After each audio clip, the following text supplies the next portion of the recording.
পঞ্চগড়ে দুর্নীতি দমন কমিশন দুদকের গণশুনানিতে সরকারি বিভিন্ন দপ্তরের বিরুদ্ধে উঠেছে ১৮১টি অভিযোগ। এর মধ্যে ১৫১টি অভিযোগ তাৎক্ষণিকভাবে নিষ্পত্তি করা হয়, বাকিগুলোর বিষয়ে তদন্তের নির্দেশ দেওয়া হয়েছে।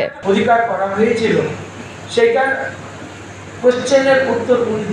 রবিবার ৯ নভেম্বর সকালে পঞ্চগড় সরকারি অডিটোরিয়ামে দুদক সমন্বিত জেলা কার্যালয় ও জেলা দুর্নীতি প্রতিরোধ কমিটির যৌথ আয়োজনে অনুষ্ঠিত এ গণশুনানিতে সরকারি সেবার অনিয়ম দুর্নীতি নিয়ে সরব হন সাধারণ মানুষ।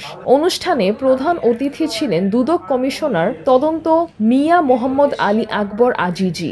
বিশেষ অতিথি হিসেবে উপস্থিত ছিলেন দুদকের মহাপরিচালক প্রতিরোধ মোহাম্মদ আখতার হোসেন। গণশুনানি পরিচালনা করেন জেলা প্রশাসক মোহাম্মদ সাবেত আলী। জেলার বিভিন্ন সরকারি দপ্তরের প্রধান ও কর্মকর্তারা গণশুনানিতে উপস্থিত ছিলেন। সেবা গ্রহীতারা একে একে তাদের অভিযোগ তুলে ধরেন। সংশ্লিষ্ট কর্মকর্তারা তাৎক্ষণিকভাবে তার জবাব দেন। অনেক অভিযোগের তাৎক্ষণিক সমাধান হয়, আর কিছু অভিযোগের বিষয়ে দুদক কমিশনার তদন্তের নির্দেশ দেন।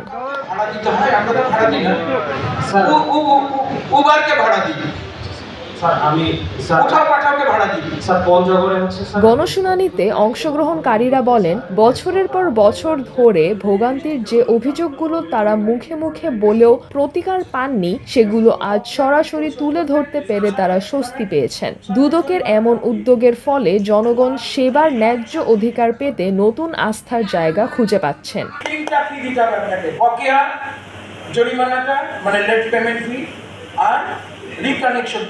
দুদক কমিশনার মিয়া মোহাম্মদ আলী আকবর আজিজি বলেন, দুদক শুধু শাস্তি দেয় না, জনগণের অভিযোগ শুনে সমাধানের পথও খোঁজে। দুর্নীতিকে সামাজিকভাবে প্রতিরোধে জনগণের অংশগ্রহণই সবচেয়ে কার্যকর হাতিয়ার।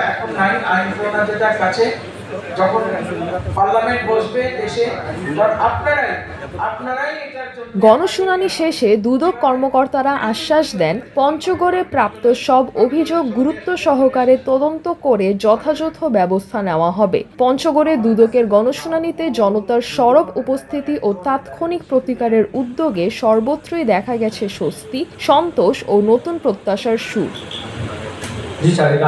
দৈনিক আওয়ার বাংলাদেশ, পঞ্চগড়।